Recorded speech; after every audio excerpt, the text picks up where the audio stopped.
सर्वसामान्यांच्या हक्काचा आवाज जागर जनस्थान। धुळे तालुक्यातील शिरूर मंडळातील काही गावे ही ओला दुष्काळातून वगळण्यात आल्याने अतिवृष्टीमुळे नुकसानग्रस्त झालेल्या शेतकऱ्यांमधून तीव्र संताप व्यक्त करण्यात येत आहे। शिरूर मंडळ मधील शिरूर, निमुगुळ, धामणगाव, बोधगाव, बाबरे ही गावे ओला दुष्काळातून वगळण्यात आली आहे। तरी ही गावे ओला दुष्काळात घेऊन या गावांना ओला दुष्काळाची मदत सुद्धा मिळाली पाहिजे अशी मागणी निमुगुळ ग्रामपंचायत समोर शेतकऱ्यांनी केली आहे। आधी शेतकरी हा अडचणीत असताना दुसरीकडे शासनाच्या वतीने शेतकऱ्यांना मदत देण्याऐवजी दुजाभाव केलाय। धुळे तालुक्यातील शिरूर मंडळातील काही गावांना ओला दुष्काळाच्या यादीतून वगळण्यात आले असल्याचे शेतकऱ्यांनी सांगितले। शिरूर मंडळातील शेतकऱ्यांनी कापूस आणि मका पीक मोठ्या प्रमाणात पेरणी केली होती आणि त्यासाठी रासायनिक खतं, कीटकनाशक आणि बी बियाण्यासाठी मोठा खर्च केलाय आणि त्यात झालेली अतिवृष्टीमुळे शेतकऱ्यांचे अतोनात नुकसान झाले। लागवडीचाही खर्च निघणार नसल्यामुळे शेतकरी अडचणीत असताना शासनाकडून मदत मिळण्याऐवजी आमचीच गावे ओला दुष्काळातून वगळण्यात आल्यामुळे शेतकऱ्यांमधून संताप व्यक्त केला जातोय। यावेळी ओला दुष्काळ त्वरित जाहीर करा अशा घोषणा शेतकऱ्यांनी यावेळी दिल्या। नमस्कार, मी दिलीप कांतीलाल किवसरा, राहणार निमगोळ। शिरूर मंडळ मधील एक धामणगाव, बोधगाव, त्यानंतर बाबरे आणि निमगोळ ही 5 गावे एक ओला दुष्काळातून वगळण्यात आलेली आहेत। त्यामुळे या परिसरातील शेतकरी संतप्त झालेले आहेत। या परिसरातील शेतकऱ्यांनी कापूस आणि मका पिकासाठी मोठ्या प्रमाणात रासायनिक खत, कीटकनाशक, बियाण्यासाठी सुद्धा मोठा खर्च केलेला आहे आणि अति पावसामुळे आमचे कापूस एक लाल पळा पडलेला आहेत, कापसाच्या कैऱ्या काळ्या झालेल्या आहेत आणि फुलफुगडी सुद्धा मोठ्या प्रमाणात गळ झालेल्या आहेत। आम्हाला एक उत्पन्न सुद्धा खर्च झाला, एवढा खर्च सुद्धा आमचा निघणार नाहीत, उत्पन्न निघणार नाहीत आणि शेतकरी हतबल झालेले आहेत, चिंताग्रस्त झालेले आहेत। रब्बी पिकासाठी सुद्धा आम्हाला सोय नाहीत। तरी सरकारने एक आमच्या या शिरूर सरकारमधील गावं ओला दुष्काळामध्ये घ्यावी अशी आम्ही नम्र निवेदन करतोय। तरी आपण सरकारने ही मागणी त्वरित करावी आणि शिरूर सरकारमध्ये ओला दुष्काळ त्वरित डिक्लेअर करावा ही नम्र विनंती करतो। जागर जनस्थानसाठी प्रतिनिधी रूपक बिरारी, धुळे। सर्वसामान्यांच्या हक्काचा आवाज जागर जनस्थान। नाशिकच्या सातपूर भागातील ITI सिग्नल येथे तरुणावर गोळीबार झाल्याची घटना समोर आली आहे। सातपूर पोलीस स्टेशन हद्दीत ITI सिग्नल परिसरात मध्यरात्री तरुणावर गोळीबार केल्याची धक्कादायक घटना 4 ऑक्टोबर रोजी मध्यरात्री घडली आहे। आज दिनांक 5 ऑक्टोबर रोजी सकाळी 11 वाजता मिळालेल्या माहितीनुसार विजय तिवारी असे गोळीबार झालेल्या जखमी तरुणाचे नाव आहे। त्याला सध्या नाशिकच्या शताब्दी रुग्णालयात दाखल करण्यात आले असून खासगी रुग्णालयात गुंडाविरोधी पथकाचे पोलीस अधिकारी व कर्मचारी दाखल झाले। हल्ला करणाऱ्यांचा शोध पोलीस घेत आहे। हा गोळीबार नेमकी कोणत्या कारणावरून झाला हे अद्याप समजू शकले नाहीये। जागर जनस्थानसाठी प्रतिनिधी संदीप नवसे, नाशिक। सर्वसामान्यांच्या हक्काचा आवाज जागर जनस्थान।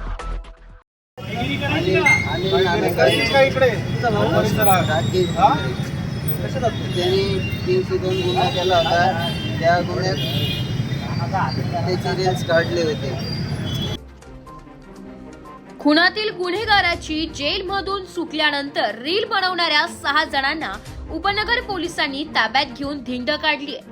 आज दिनांक 5 ऑक्टोबर रोजी सायंकाळी 5:30 वाजता जेल रोड, छत्रपती शिवाजी महाराज पुतळा, नारायण बापू चौक, मुक्तीधाम अशा परिसरातून रील बनविणाऱ्या 6 जणांची पोलिसांनी धिंड काढून कारवाई केली आहे। खुनातील आरोपी राकेश नाना घुमरे, राहणार जेल रोड, याची येतोय लवकर भाऊ अशी जेलमधून सुटताना व्हिडिओ क्लिप सोशल मीडियावर व्हायरल करणारे त्याचे समर्थक अनिल नाना घुमरे, शुभम दीपक कुराडे, सुशांत विकास सोनार, राहुल दिगंबर बोराडे, साहिल राजेश कुलकर्णी यांना ताब्यात घेऊन उपनगर पोलीस ठाण्यात कारवाई केली आहे।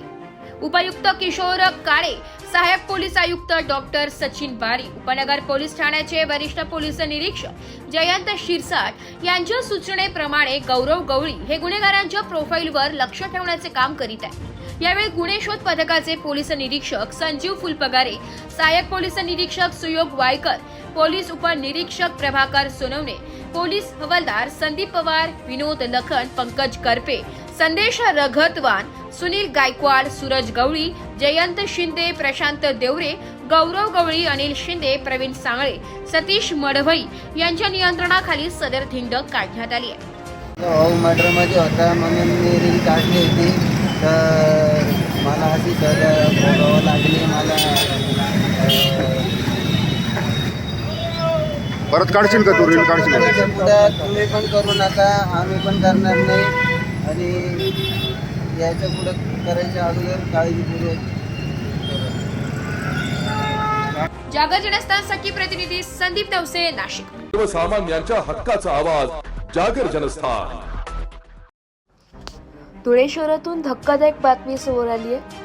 शहरातील देवपूर भागात 12 श्वानांचा मृत्यू झालाय.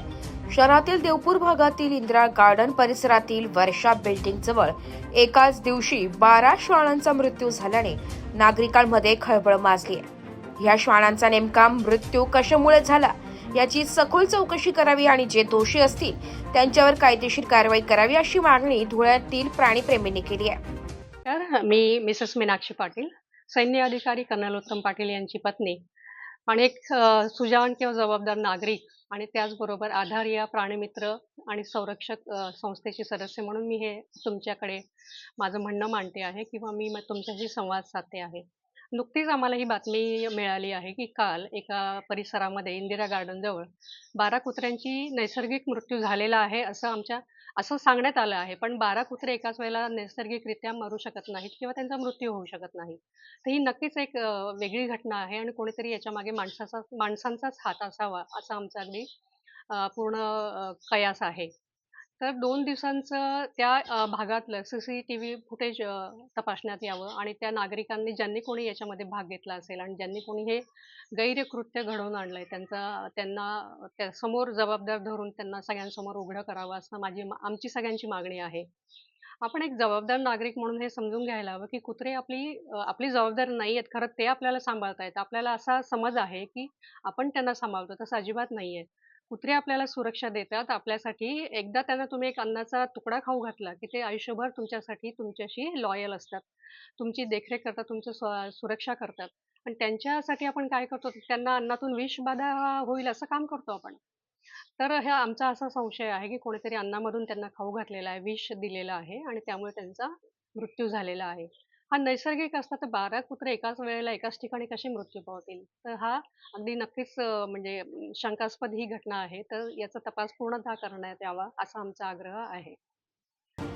गेल्या काही काळापासून धुळे शहरात भटक्या श्वानांच्या संख्येत मोठी वाढ झाली आहे. या श्वानांमुळे नागरिकांना त्रासाचा सामना करावा लागत आहे. अशातच आता 12 श्वानांचा मृत्यू झाला असल्याने नागरिकांसह पालिका प्रशासनाचीही चिंता वाढली आहे. धुळ्यात श्वानांचा मृत्यू का झाला याचे कारण अद्याप समोर आलेले नाहीये. मात्र नैसर्गिक कारणांनी या कुत्र्यांचा मृत्यू झाला असावा अशी प्रतिक्रिया मनपा अधिकारी यांनी दिली आहे. मात्र या प्रकरणासंदर्भात कुठलीही तक्रार प्राप्त झाल्यास नक्कीच त्याचा तपास करून चौकशी केली जाईल अशी देखील प्रतिक्रिया त्यांनी यावेळी दिली आहे. तर काय सांगाल, गेल्या 2 दिवसामध्ये 12 कुत्र्यांचा मृत्यू झाल्याची घटना घडली आहे. काय या संदर्भात तक्रार प्राप्त झाली आहे का आणि काय कारण आहे कुत्र्यांचं मृत्यू होण्याचं? धुळे महापालिका कार्यक्षेत्रामध्ये जे भटके आणि मोकाट श्वान आहेत ते नैसर्गिक कारणामुळे, त्यांचा आजारपणामुळे किंवा त्यांच्या वयाच्या हिशोबाने दररोज किमान 20-25 कुत्र्यांचा मृत्यू होत असतो शहराच्या पूर्ण परिसरामध्ये. आणि जशी आमच्याकडे ज्या ठिकाणी कुत्रा मेला आहे त्या भागाच्या नागरिकांनी तक्रारी प्राप्त होतात. त्याचं तक्रारीच्या अनुषंगाने आम्ही त्याची विल्हेवाट लावतो.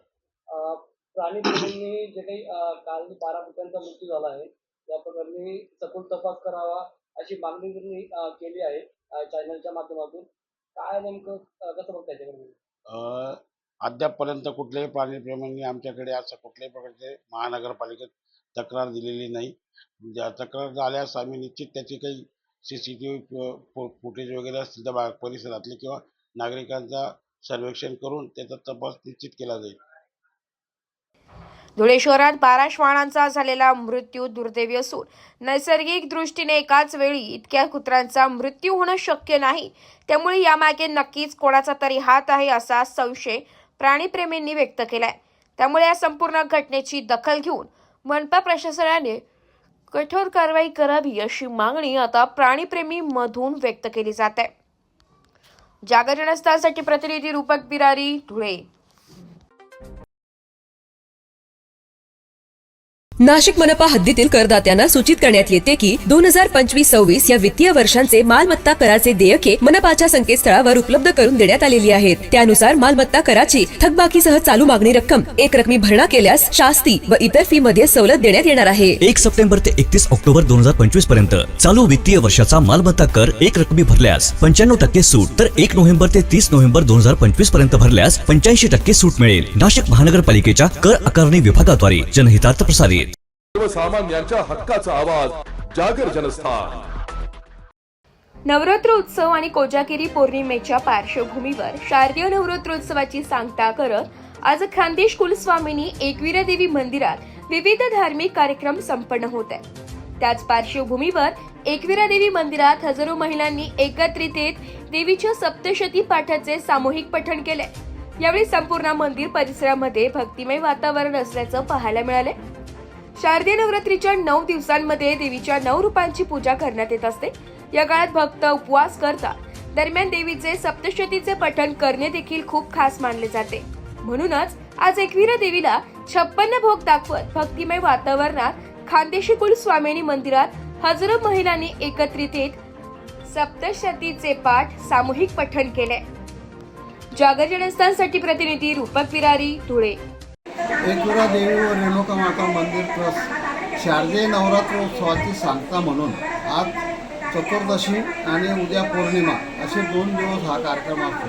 तर आज या ठिकाणी सामुदायिकरित्या महिलांचा सप्तशती पाठाचा कार्यक्रम ठेवण्यात आलेला आहे आणि त्या पाठाला स्वामी समर्थ केंद्र धुळे शहरातले आणि आजूबाजूचे लहान लहान केंद्र जे खेड्यावरचे तालुक्यातले ही महिला आलेल्या आहेत. अशा एकूण जवळजवळ 500 ते 700 महिला या ठिकाणी आता पाठाला आलेल्या आहेत. त्याचप्रमाणे उद्या आई भगवतीची कोजागिरी पौर्णिमा निमित्ताने आई भगवती सकाळी 56 भोग लावण्यात येईल. दुपारी 12 वाजता मंदिर परिसरात पालखी होईल.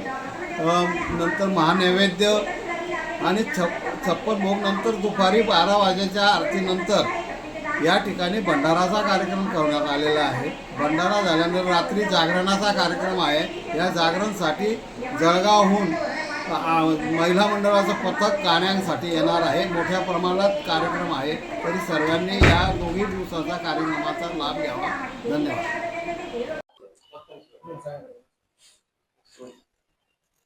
नमस्कार.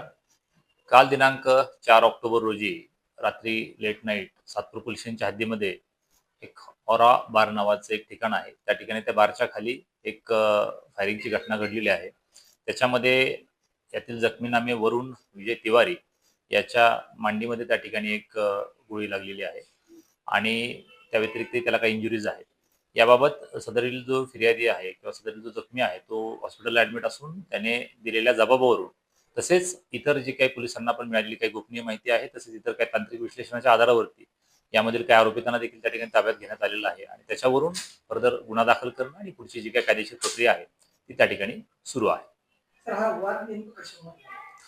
सकृतदर्शनी आता एवढंच आम्हाला सांगता येईल त्याच्यामध्ये की त्या बारमध्ये काहीतरी त्या ठिकाणी नाचण्यावरून किंवा इतर काही तात्कालिक कारणावरून त्या ठिकाणी तो वाद झाला होता आणि त्याचं पर्यवसन या पुढच्या भांडणामध्ये झालेलं आहे असं सकृतदर्शनी सध्या दिसून येते. मात्र त्याच्यामध्ये अधिक आम्ही सखोल तपास त्या ठिकाणी करत आहोत. आतापर्यंत आमच्या ताब्यामध्ये त्या ठिकाणी 4 जण आहेत. 4 जणांना त्या ठिकाणी ताब्यात घेतलेलं आहे आणि त्या बाबतीत अधिक आणखी पुढची पण कारवाई आम्ही त्या ठिकाणी करत आहोत. नाही, सध्या तरी आता त्याचं पुढचं फर्दर आम्ही त्यात डिटेल इन्व्हेस्टिगेट करत आहोत की नेमकं कधी ही घटना घडली आणि त्याला कधीपर्यंत परमिशन होती आणि काय होती या सगळ्या बाबतीत आमचा सविस्तर तपास त्या ठिकाणी सुरू आहे. थँक्यू. सर्वसामान्यांच्या हक्काचा आवाज जागर जनस्थान. सातपूर पोलीस स्टेशन हद्दीत ITI सिग्नल परिसरात मध्यरात्री तरुणावर गोळीबार केल्याची धक्कादायक घटना शनिवार दिनांक 4 ऑक्टोबर रोजी मध्यरात्री घडली आहे. वरुण विजय तिवारी असं गोळीबार झालेल्या जखमी तरुणाचं नाव आहे. माजी नगरसेवक पुत्र भूषण लोंढेसह 8 जणांविरुद्ध गुन्हा दाखल करण्यात आलाय. यातील 3 आरोपींना अटक करण्यात आली असून पुढील तपास सुरू आहे. पोलीस आयुक्त संदीप कर्णिक यांचा राजकीय हवारहद असलेल्या गुन्हेगारांच्या टोळीला दणका दिलाय. सातपूर हद्दीत झालेल्या गोळीबार प्रकरणात नगरसेवक पुत्र भूषण लोंढेसह प्रिन्स सिंग, शुभम पाटील उर्फ भुरा, आकाश अडांगळे यांच्यासह त्यांच्या 8 साथीदारांच्या विरोधात खुनाचा प्रयत्न आणि खंडणीचा गुन्हा दाखल केलाय. सातपूर परिसरातील एका बारमध्ये दररोज होणारी भांडण मिटवण्यासाठी भूषण लोंढे याने खंडणी स्वरूपात भागीदारी करत असल्याचे तपासात समोर आले. जखमी तरुणावर सध्या नाशिकच्या शताब्दी रुग्णालयात उपचार करण्यात आले असून खासगी रुग्णालयात गुंडविरोधी पथकाचे पोलीस अधिकारी व कर्मचारी दाखल झाले. हल्ला करणाऱ्यांचा शोध पोलीस घेत आहे. हा गोळीबार नेमकी कोणत्या कारणावरून झाला हे अद्याप समजू शकले नाहीये.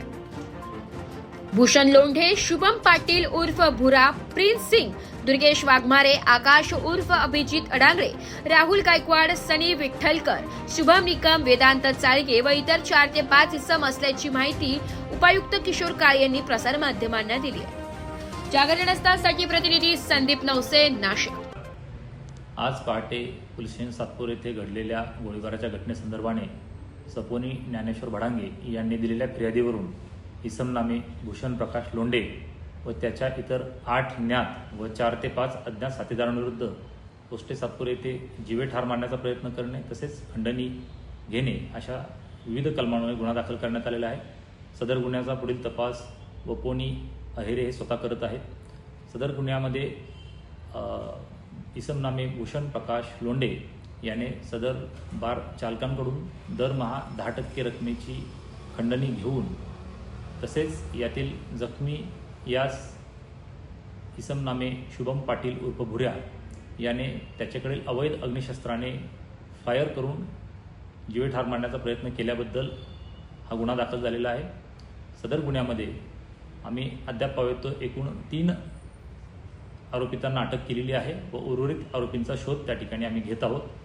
सदर गुन्ह्यामध्ये महाराष्ट्र संघटित गुन्हेगारी नियंत्रण अधिनियम अर्थातच मोक्का अन्वये कायदेशीर कारवाई करण्याच्या देखील हालचाली आम्ही या ठिकाणी करत आहोत. धन्यवाद. सर्वसामान्यांच्या हक्काचा आवाज जागर जनस्थान. मालेगावात काँग्रेस आणि समाजवादी पार्टीच्या कार्यकर्त्यांमध्ये तुफान राडा झाल्याचं समजतंय. मालेगावात काँग्रेस आणि समाजवादी पार्टीच्या कार्यकर्त्यांमध्ये रात्री तुफान राडा झाला असून दोन्ही पक्षाचे कार्यकर्ते अहमद चौकात भिडल्यानंतर एकमेकांवर लाठाकाठांनी हल्ला केलाय. या हाणामारीत समाजवादी पार्टीचे 4 जण जखमी झाले असून दोघांची प्रकृती गंभीर आहे. सर्व जखमींवर शासकीय रुग्णालयात उपचार केले जात आहे. घटनेची माहिती मिळताच समाजवादीचे शहराध्यक्ष मुस्तकीम डिग्नेटी, माजी आमदार आसिफ शेख यांनी हॉस्पिटलमध्ये जाऊन जखमी कार्यकर्त्यांची विचारपूस केली आहे. दोघांनी हल्ल्याचा निषेध करून दोषींवर कारवाई करण्याची मागणी केली आहे. हाणामारीचे कारण स्पष्ट असले तरी राजकीय वादातून हा प्रकार घडल्याचं बोलले जात आहे. या प्रकरणी आझादनगर पोलीस स्थानकात गुन्हा दाखल करण्यात आला असून पोलिसांनी तपास सुरू केलाय. जागर जनस्थानसाठी प्रतिनिधी Amin Shaikh, Malegaon. Official statement, official बयान समाजवादी पार्टी के जिम्मेदारान आप लोगों को देंगे, लेकिन जो हमला हुआ है समाजवादी पार्टी के वर्करों पर, मैं उसकी मजम्मत करता हूं और कई सवालात हमारे अपने सामने हैं. अब जिन लोगों को मार लगी है समाजवादी पार्टी के जिम्मेदारान को, वर्करों को, वही असल में फिरियाद में वो बताएंगे या पुलिस की पूछताछ के अंदर वो बताएंगे कि ये वहां तक क्यों पहुंचे.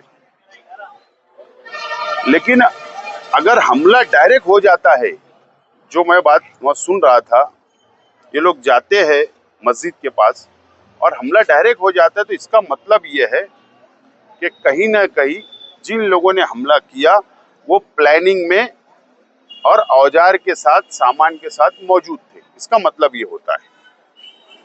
लेकिन ये सियासी बयानबाजी तक महदूद रहता तो ठीक था. इधर से भी प्रेस हो रही थी, उधर से भी प्रेस कॉन्फ्रेंस हो रही थी, एक दूसरे को जवाब दिया जा रहा था.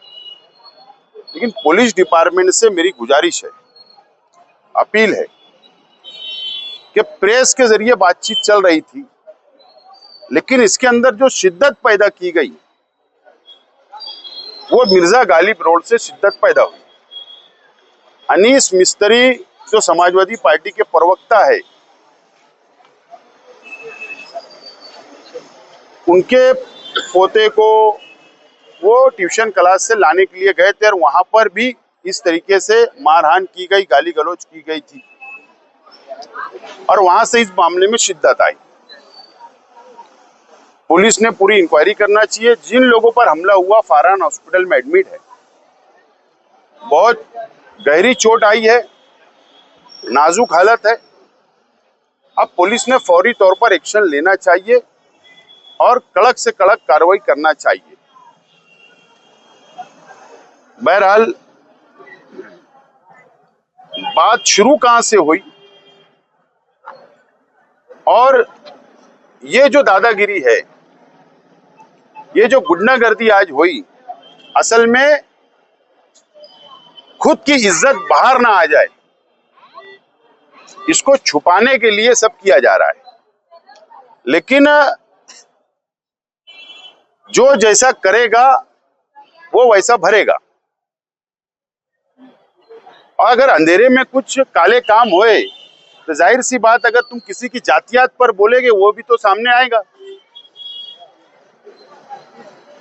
तो सियासत में ये ठीक बात नहीं है और इस तरीके से गुंडागर्दी जो की जा रही है तो ये शहर बर्दाश्त नहीं करेगा।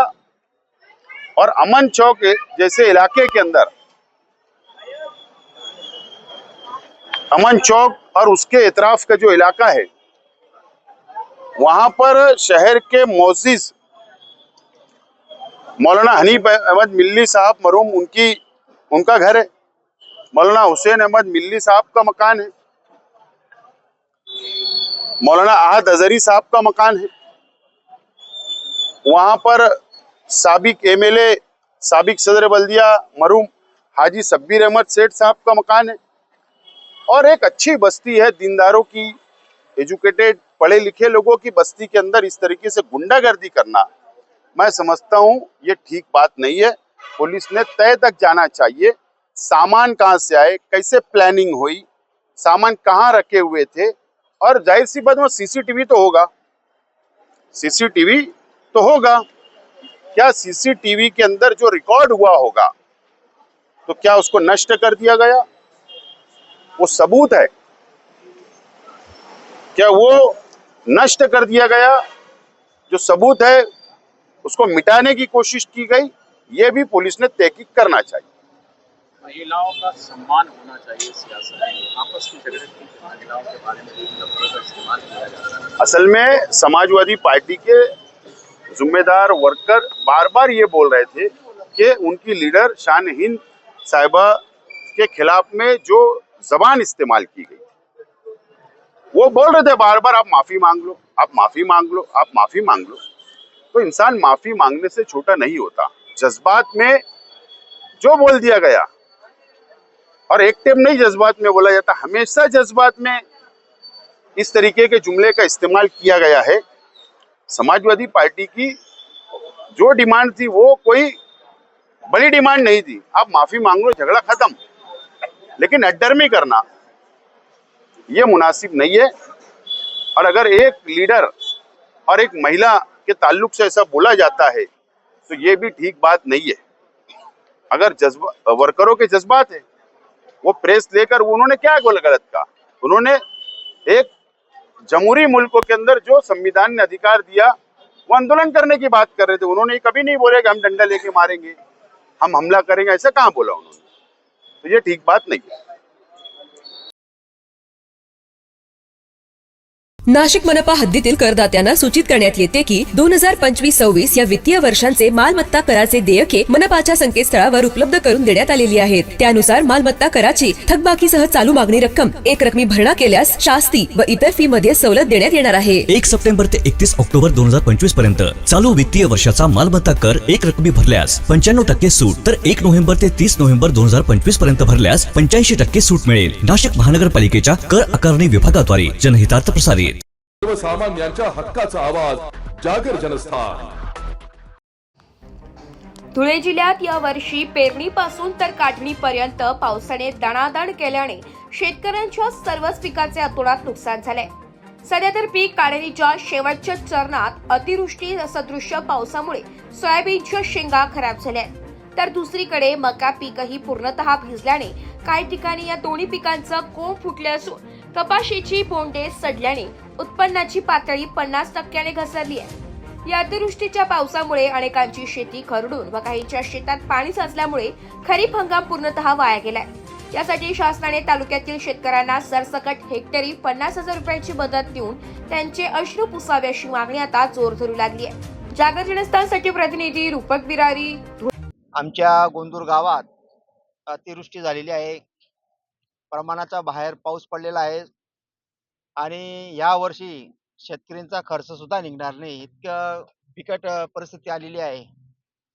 आणि सरकारने आमच्या या शेतकऱ्यांची मागणी आहे की लवकरात लवकर पंचनामे करावे. अजूनपर्यंत कुठलाही शासकीय कर्मचारी इथपर्यंत पोहोचला नाही.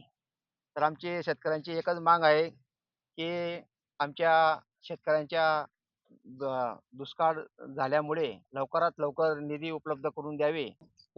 नमस्कार, मी कपिल भदाणे बोलतोय, गोंदूर गावातील एक सामाजिक शेतकरी. तर आमच्या गावाच्या समस्या अशा आहेत की आम्ही एवढी शेतीमध्ये मेहनत करून देखील अतिवृष्टीमुळे आमच्या शेतीचं फार प्रमाणे नुकसान झालेलं आहे. तर आम्हाला ह्या वर्षाला तर काय मागच्या वर्षाला देखील बोंडअळीच्यामुळे आणि या प्रादुर्भावामुळे आम्हाला मागच्या वर्षी देखील आम्हाला नुकसानच झालेलं आहे आणि ह्या वर्षाला अतिवृष्टीमुळे नुकसान झालेलं आहे. तर अतिवृष्टीच्या नुकसानामुळे आमच्या गावात आज देखील कोणताही शासकीय कर्मचारी किंवा कुठलेही राजकीय व्यक्ती आमच्या गावामध्ये अजून पाहणी करण्यासाठी दखल झालेले नाहीयेत. तरी आमची एक विनंती आहे की त्यांनी सहकारी आम्हाला गरीब शेतकऱ्यांना करावे. आमचे नुकसान भरपाई आम्हाला द्यावी. प्रति हेक्टरी 50,000 रुपये आमची कमीत कमी मागणी आहे. आणि हे फक्त माझ्या शेतात नाही तर संपूर्ण गावातल्या शेतकऱ्यांचं नुकसान आहे. तरी कृपया सरकारला विनंती आहे किंवा कर्मचाऱ्यांना, शासकीय कर्मचाऱ्यांना देखील विनंती आहे, त्यांनी येऊन आमच्या बांधावर येऊन आमच्या शेताची पाहणी करावी. खरंच नुकसान झालेलं आहे का नाही आहे ते त्यांना आम्ही प्रत्यक्षरित्या शेतामध्ये घेऊन जाऊन दाखवू शकतो. सर्वसामान्यांच्या हक्काचा आवाज जागर जनस्थान. धुळे शहरातील देवपूर भागात असलेल्या नागाव बारी भागातील MBR जलकुंभाच्या व्हॉलला गळती लागल्याने लाखो लिटर पाण्याची नासाडी झाली असून नागाव बारी परिसरात मोठ्या प्रमाणावर पाणी साचल्याने नागरिकांना प्रचंड अडचणींचा सामना करावा लागतोय. एकीकडे शहरात 4 ते 5 दिवसाआड पाणी पुरवठा होत असताना दुसरीकडे लाखो लिटर पाण्याची नासाडी होत असल्याने नागरिकांनी रोष व्यक्त केला असून धुळे मनपाच्या या गलथान कारभाराचा फटका यामुळे सर्वसामान्य नागरिकांना बसलाय. या जलकुंभाची दुरुस्ती करण्यात यावी अशी मागणी गेल्या अनेक वर्षांपासून परिसरातील नागरिकांकडून करण्यात येत आहे. मात्र दुरुस्ती वेळेवर करण्यात न आल्याने लाखो लिटर पाण्याची नासाडी वारंवार होत असल्याने मनपाच्या या गलथान कारभाराचा फटका सर्वसामान्य नागरिकांना बसत. जागर जनस्थानसाठी प्रतिनिधी रूपक बिरारी, धुळे. आज रोजी नगोबारी येथील MBR जलकुंभ येथे पाण्याचे पाईपलाईन लिकेज झाल्यामुळे इथे लाखो लिटर पाणी वायावर गेलेले आहे. आम्ही वारंवार सांगितलं आहे की ही पाईपलाईन जुनी झालेली आहे. तर MBR जलकुंभ येथे बी ते वालमधून एवढे पाणी वाया जाऊ राहतं. 24 तास पाणी चालतं तिथून, 24 तास इतकं पाणी वाया जातं लाखो लिटर. वारंवार सांगून देखील साहेब इथे काही येऊन बघून जाता, पण इथे नेहमी पाणी असं वाहण्या जाण्याचे नेहमी वारंवार हे चालूच आहे त्यांचं. मग याच्यासाठी कायमस्वरूपी त्यांनी काहीतरी करायला पाहिजे म्हणून आम्ही आता आमचे जिल्हाध्यक्ष आहेत भाजपचे, त्यांनाही सांगितलं. ते दुपारी पाणी बी करून गेलेत टाकीवर येऊन. अधिकाऱ्यांना काही बोलवलं तरी ते आलेले नाहीत. आता माझी एकच विनंती आहे पालिका प्रशासनाला की लवकरात लवकर याचा प्रॉब्लेम सॉल्व्ह नाही केला आहे, पाणीचे लिकेज बंद नाही केले तर मी भारतीय जनता पार्टीच्या वतीने भव्य मोर्चा काढण्यात येईल. सर्वसामान्यांच्या हक्काचा आवाज जागर जनस्थान. भुसावळ वीज निर्मिती केंद्रातून राखेची वाहतूक करणारे अनेक टँकर राष्ट्रीय महामार्गाकडच्या कडे व वीज निर्मिती केंद्राच्या 500 मेगावॅट समोरच उभे केले जातात. रस्त्यात टँकर उभे असल्याने रस्ता अरुंद झाला होता. बल्कर मधोमध उभे केले जातात, त्यामुळे वाहतुकीसाठी रस्ता हा अरुंद होतो. येथून वाहने काढताना कंत्राटी कामगारसह वाहनधारकांना मोठा त्रास सहन करावा लागत असल्याने RTO विभागाने दखल घेत दीपनगर जवळ अवैध पार्किंगवरती कारवाई करण्यात आली आहे. निलेश संदनाशिव, पोलीस उपनिरीक्षक, प्रभारी अधिकारी, महामार्ग पोलीस केंद्र पायरी यांच्या मार्गदर्शनाखाली अंमलदार यांनी MVACT नुसार 23 वाहनांवर कारवाई करण्यात आली आहे. अशीच कारवाई अवैध बल्कवर पार्किंगवरती सुरूच राहणार अशी माहिती आरटीओ विभागाकडून देण्यात आली आहे. जागर जनस्थानसाठी प्रतिनिधी सुमित निकम, भुसावळ. सर्वसामान्यांच्या हक्काचा आवाज जागर जनस्थान. तेल्हा आकारातील पंचगव्हाण मार्गे अकोला गाडी अकोल्यावरून तेल्हारा येथे असताना नांदखेड नजीक आज सकाळी 9:30च्या सुमारास MH40 N 9973 क्रमांकाच्या राज्य परिवहन बसचा आज सकाळी भीषण अपघात टळलाय. प्रवाशांनी मृत्यूचा थरार अनुभवला, कारण चालत्या बसची मागील 4ही चाके ऍक्सेलसह पूर्णपणे वेगळी झाली आहे आणि बस 3 वेळा पलटी होण्याच्या स्थितीत आली. मात्र चालक कुटाळे आणि वाहक खुमकर यांनी दाखवलेल्या प्रसंगावधानामुळे बस नदीत कोसळण्यापासून वाचली आहे व जवळपास 70 प्रवाशांचे जीव सुरक्षित राहिले. या घटनेमुळे तेल्हारा आगारातील बसची स्थिती व देखभाल प्रणालीवर गंभीर प्रश्न निर्माण झाले. स्थानिक नागरिकांनी आरोप केलाय की वाहन निरीक्षकांकडून योग्य तांत्रिक तपासणी न करता नादुरुस्त बस रस्त्यावर सोडल्या जातात. ही बेफिकिरी प्रवाशांच्या जीवाशी खेळ करणारी ठरत असून संबंधित अधिकाऱ्यांकडून हे दुर्लक्षित होत असल्याची तीव्र नाराजी नागरिकांनी व्यक्त केली आहे. तेल्हारा आगारातून दररोज शेकडो विद्यार्थी, कामगार, शेतकरी आणि नागरिक प्रवास करीत असतात. अशा नादुरुस्त बस रस्त्यावर धावणे म्हणजे सार्वजनिक सुरक्षेचा थेट भंग आहे. ही घटना एक इशारा असून प्रशासनाने या पार्श्वभूमीवर त्वरित चौकशी सुरू करणे आवश्यक आहे. या घटनेच्या पार्श्वभूमीवर प्रवासी व नागरिकांनी मागण्या केल्या. संपूर्ण घटनेची चौकशी परिवहन विभागाच्या वरिष्ठ अधिकाऱ्यांमार्फत करण्यात यावी. संबंधित वाहन निरीक्षक आणि जबाबदार अधिकाऱ्यांवर निलंबनासह कठोर कारवाई करण्यात यावी. सर्व नादुरुस्त बसांची तात्काळ तांत्रिक तपासणी करून रस्त्यावरून हटवण्याचे आदेश द्यावेत. चालक कुटाळे आणि वाहक खुमकर यांना जीवन रक्षक म्हणून गौरवण्यात यावे. जर चालकाने प्रसंगावधान दाखवले नसते तर आज अनेक कुटुंबे उद्ध्वस्त झाली असती. ही घटना ही केवळ दुर्लक्ष नाही तर प्रशासकीय जबाबदारीचा गंभीर भंग आहे. वरिष्ठ अधिकाऱ्यांनी तत्काळ लक्ष देऊन दोषींवर कारवाई केली नाही तर नागरिकांकडून आंदोलनाचा इशारा देण्यात आलाय. याबाबतीत त्याला आगाराचे व्यवस्थापक शर्मा यांच्याशी संपर्क केला असता त्यांनी पत्रकारांशी बोलणे टाळले. तसेच आपला भ्रमणध्वनी बंद करून ठेवलाय.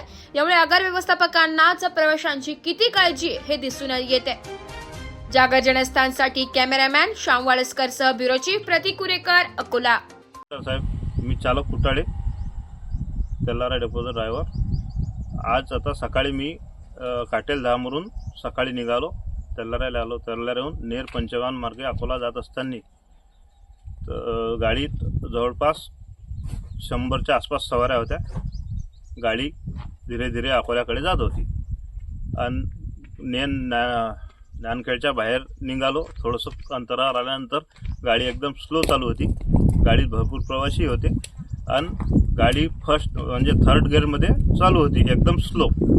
अचानकपणे गाडीने कंडक्टर साईडने असा झोल मारला अचानकपणे आणि त्याच्यानंतर कंट्रोल करता करता ड्रायव्हर साईडनं तशीच झुकली. तर गाडी पलटी होता आता वाचली. गाडीला कोणाला काही लागलं नाही, पलटी झाली नाही, कोणाची काही जीवितहानी झाली नाही. आता त्यानंतर आमचे साहेब इथं आलेले आहेत, गाडी चेक करतील काय कोणाला दोषी आहे काय आहे. पण तो दोष कोणाचाही असो काही असो, पण माझ्याकडून काही घटना घडलेली नाही, कोणाला लागलं नाही, कोणी काही गाडी पलटी झाली नाही. हे देवाची कृपा, बाकी मला काहीच टेन्शन नाही साहेब. आता ते वर्षाची कृपा ते देवानच पाहिलं माहिती. कोणाचा अपघात घडला नाही, काही झालं नाही, कोणाला लागलं नाही. ठीक आहे, चला. आपण घटनास्थळी प्रथमदर्शनी बघत आहोत. त्याच्यात आपल्याला प्रथमदर्शनी असं दिसतंय की गाडीचा जो स्प्रिंग पाट्या आहे ते तुटल्यामुळे त्याचं हँगरही तुटलेलं आहे. आता याबाबत सविस्तर आमची यांत्रिक जी टीम आहे ती तपासणी करेल आणि जे कोणी याच्यावर जबाबदारी निश्चित होईल आणि त्याच्यावर आपण कडक कारवाई करू. आपण जी वाहन ड्रायव्हरच्या हाती सुपूर्द करता तेव्हा वाहनाची निरीक्षण होत नाही काय, चाचणी होत नाही? करूनच दिल्या जाते. चालकाला सुद्धा आपण त्याच्या अगोदर अर्धा तास शायनिंग ऑन दिला जातो. त्याच्यात चालक गाडी पूर्ण तपासणी करून घेत असतो ताब्यात. त्याच्यात जे आढळतात त्याच्यात तेव्हा मग चालक आपल्याला तेव्हा जागेवरच सांगतो जे काही दोष असतील आणि अशा प्रकारे खात्री करूनच गाडी ताब्यात दिल्या जाते चालकाला. आजच्या घटनेला जबाबदार कोण नेमकं? ते सविस्तर तपासणी केल्यानंतर जबाबदारी निश्चित. ओके, ठीक आहे, थँक्यू. सर्वसामान्यांच्या हक्काचा आवाज जागर जनस्थान. देशाचे नेते गृहमंत्री आदरणीय अमित भाई शहा यांच्या दौऱ्यानिमित्ताने महायुतीचे नेते मुख्यमंत्र्यांसह एकत्र बसून चर्चा करणार हे अत्यंत स्वाभाविक आहे. मात्र यावर टीका करणाऱ्या संजय राऊत यांनी आपल्या मालकांना दिल्लीला जाऊन सोनिया गांधी, राहुल गांधींना मुजरा सोडावा लागतो आणि उठसूट सिल्वर ओक वर जाऊन पवार काकांचा सल्ला घ्यावा लागतो याकडे लक्ष दिले तर अधिक बरं होईल. दुसरीकडे कौटुंबिक समारंभानिमित्ताने एकत्र आलेल्या ठाकरे बंधूबाबत वारंवार बातम्या प्रसारित करून माध्यम त्यांचं राजकीय महत्त्व वाढवण्याचा प्रयत्न करत आहे. कोण कुठल्या घराण्यात जन्माला आले यापेक्षा कोण लोकांसाठी का किती अधिक काम करते याला आजच्या काळात अधिक महत्त्व आहे असं आमचं मत आहे, असे सहप्रवक्ता भाजपा महाराष्ट्र अजितजी चव्हाण यांनी व्यक्त केले. आजोबा झाले तरी काही लोकांचे दुधाचे दात पडलेले नाहीत हे त्यांच्या विधानावरून स्पष्ट होतं. देशाचे नेते गृहमंत्री आदरणीय अमितभाई शहा हे शिर्डीला आल्यानंतर स्वाभाविकच महायुतीमधले सर्व नेते बसून मुख्यमंत्र्यांसह अमितभाईंच्या बरोबर चर्चा होणं हे स्वाभाविक आहे. सोबत असलेल्या राजकीय पक्षांनी आपल्या सोबतच्या राजकीय पक्षाच्या प्रमुख नेत्यांशी चर्चा करणं हा लोकशाहीचा प्रघात आहे. मात्र दिल्लीला सोनिया गांधींच्या, राहुल गांधींच्या दरबारात जाऊन मुजरे झोडण्याची आणि सिल्वर ओकला जाऊन पवार काकांचे पाय धरण्याची वेळ ज्या उद्धव ठाकरेंवरती आली आहे त्या उद्धव ठाकरेंचे बडबडे सेवक संजय राऊत यांनी आपल्या मालकाचे हाल कुत्रे खात नाहीत हे बघितलं पाहिजे. त्यांनी महायुतीमध्ये कोण भांडणं कोण सोडवतोय याकडे लक्ष देऊ नये, तशी परिस्थितीच नाही. ज्या पद्धतीनं संजय राऊत या सगळ्याच्या बाबतीत बोलतात ते पाहिल्यानंतर कुठंतरी आपल्याला अमितभाईंच्या दौऱ्यानिमित्त बातमीमध्ये येता येईल का याचा हा प्रयत्न आहे असंच दिसतं. दुसरीकडे आज एका कौटुंबिक समारंभाच्या निमित्तानं ठाकरे बंधू एकत्र आले, राज ठाकरे मातोश्रीवरती गेले. याकडं आम्ही फक्त दोन भावांची भेट याच दृष्टीनं पाहतो.